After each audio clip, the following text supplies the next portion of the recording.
Hello, my dear friend. Good morning to all of you. I am Vivek Kumar.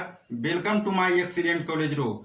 आज के पीछे वाले वीडियो में हमने आप लोगों को पाटलिपुत्र वैभवम के बारे में एक्सप्लेन किया था और बताया था कि किस तरह से इसमें ऑब्जेक्टिव क्वेश्चन आते हैं और किस तरह से सब्जेक्टिव क्वेश्चन पूछे जाते हैं।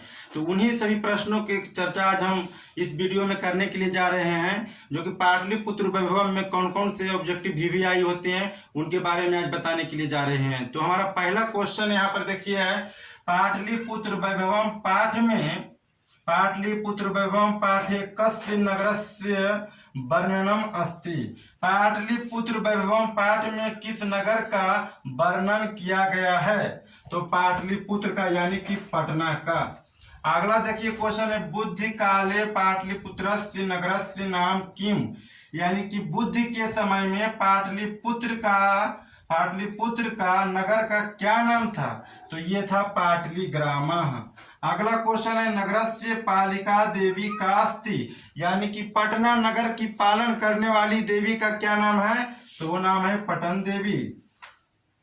कस्य नगरस्य इतिहास सार्ध सहस्त्रम वर्ष परिमिता वर्तते, किस नगर का इतिहास 2500 वर्ष पुराना है? तो ये पाटलिपुत्र नगर का 2500 वर्ष इतिहास पुराना है। क्वेश्चन आपका आएगा कि पाटलिपुत्र का इतिहास कितना वर्ष पुराना है? तो 2500 वर्ष पुराना है। कौमुदी महोत्सव कस्य शासन काले प्रचलित था, यानी कि कौमुदी महोत्सव किसके शासन काल में प्रचलित था? तो ये था गुप्त वंश के शासन काल में। आगे है, कस्य काले पाटलिपुत्रस्य रक्षा व्यवस्था सुसंपन्नम आसीत्, यानी किसके समय में पाटलिपुत्र का रक्षा व्यवस्था सुसंपन्न था? तो ये था चंद्रगुप्त मौर्य के समय में। पाटलिपुत्रस्य कस्याम दिशि गंगा प्रवहति, यानी पाटलिपुत्र के किस दिशा में गंगा नदी प्रवाहित होती है? तो ये उत्तर दिशा में होती है। वर्तमान समय में भी देख लीजिए हो रहा है। काव्य मीमांसा नामकम ग्रंथम का अलिखत, क्वेश्चन आ सकता है आपका कि अलिखत में कौन सा लकार है, कौन सा पुरुष है, तो कौन सा वचन है? तो देखिएगा, लंग लकार में धातु बनाने से पहले उसके आगे आ लगता है, लिख हमारा धातु हो गया और यह हमारा लकार का रूप हो गया। तो ये लंग लकार प्रथम पुरुष एक वचन। तो काव्य मीमांसा का जो लेखक है वो है राजशेखर। आगे देखिए लिखा हुआ, कुटनीम काव्य से रचनाकार, यानी कुटनीम काव्य के रचनाकार कौन है? तो ये दामोदर गुप्त हैं।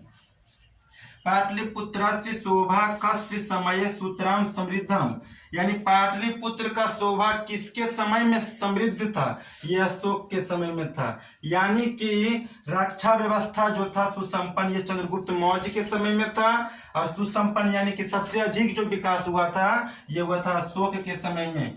कस्य महान पुरुषस्य जन्म स्थानम पाटलिपुत्रे कास्ति, यानी किस महान पुरुष का जन्म स्थान पाटलिपुत्र है? तो ये गुरु गोविंद सिंह का है।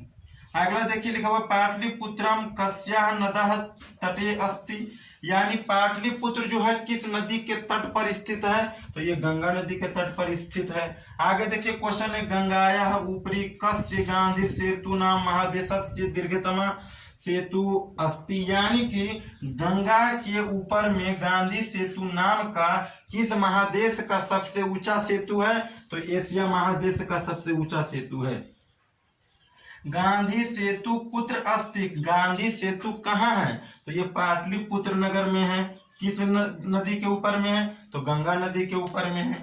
गुरु गोविंद सिंहस्य सिख संप्रदायस्य किम गुरु अस्ति आसीत्, यानी गुरु गोविंद सिंह सिख संप्रदाय के कैवें गुरु थे?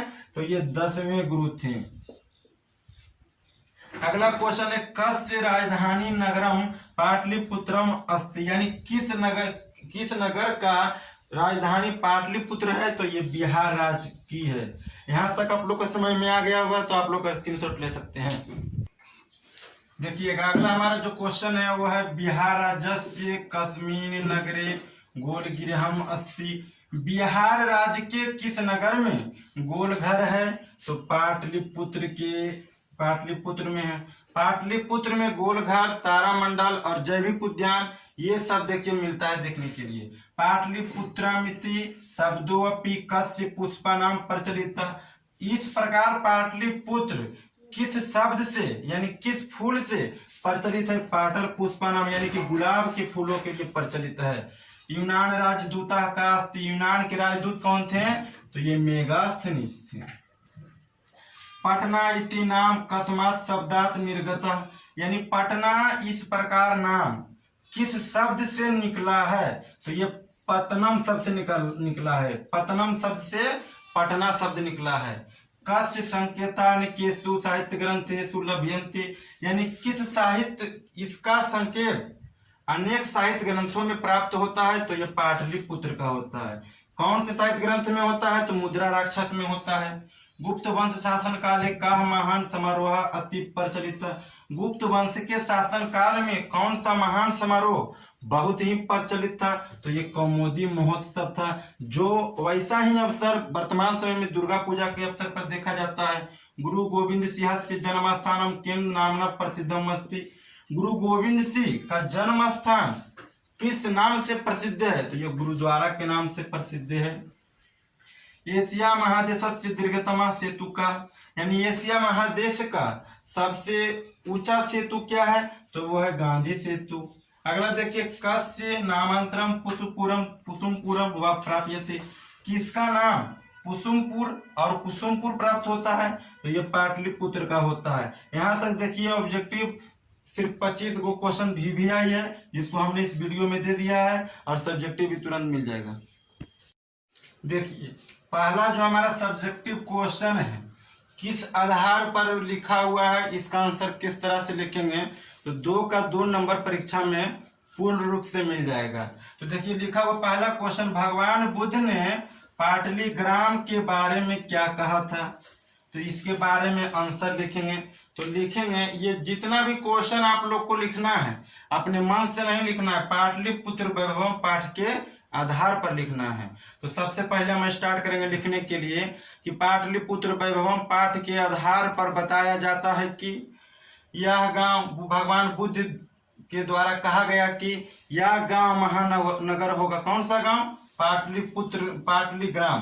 पाटलिग्राम यह गांव महानगर होगा, किंतु झगड़ा से, अग्नि से, बाढ़ से हमेशा घिरा हुआ होगा। यही शब्द के बारे में भगवान बुद्ध ने पाटलिग्राम के बारे में वर्णन किया था।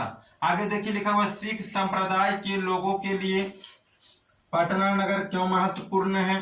तो लिखेंगे, पाटलिपुत्र वैभवम पाठ के आधार पर बताया जाता है कि सिख संप्रदाय के 10वें गुरु गोविंद सिंह का जन्म पटना नगर में हुआ था, इसीलिए सिख संप्रदाय के लोगों के लिए पटना नगर महत्वपूर्ण है। सिर्फ 3 से 4 लाइन में आंसर देना है। अगला देखिए लिखा हुआ है, पाटलिपुत्र के प्राचीन महोत्सव का वर्णन करें। यानी पाटलिपुत्र में जो प्राचीन महोत्सव मनाया जाता था, कौमुदी महोत्सव, उसके बारे में वर्णन करने के लिए कहा जा रहा है। तो लिखेंगे, पाटलिपुत्र वैभवम पाठ के आधार पर बताया जाता है कि पाटलिपुत्र में प्राचीन महोत्सव बुद्ध वंश के शासन काल में ठंडे के समय में यह समारोह यानी कि कौमुदी महोत्सव जो होता है बहुत ही धूमधाम से मनाया जाता था और उस समय लोग आनंद मग्न होते थे और वही समारोह इस समय में दुर्गा पूजा के अवसर पर देखे जाते हैं। अगला देखिए क्वेश्चन है, पाटलिपुत्र को प्राचीन शिक्षा का केंद्र क्यों माना जाता है?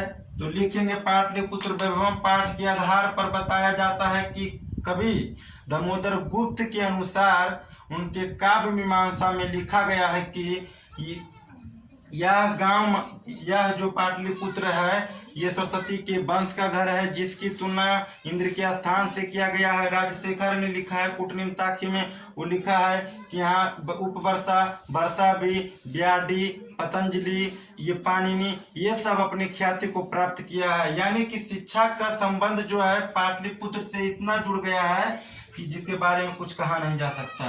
पाटलिपुत्र का नाम प्राचीन ग्रंथों में क्या क्या प्राप्त होता है? तो लिखेंगे, पाटलिपुत्र का 2 ही प्राचीन नाम, यानी पाटलिपुत्र वैभवम पाठ के आधार पर बताया जाता है कि पाटलिपुत्र का 2 प्राचीन नाम प्राचीन ग्रंथों में यानी कि मुद्रा राक्षस जैसे ग्रंथों में 2 नाम प्राप्त होता है, जिसका नाम है कुसुमपुर और कुसुमपुर।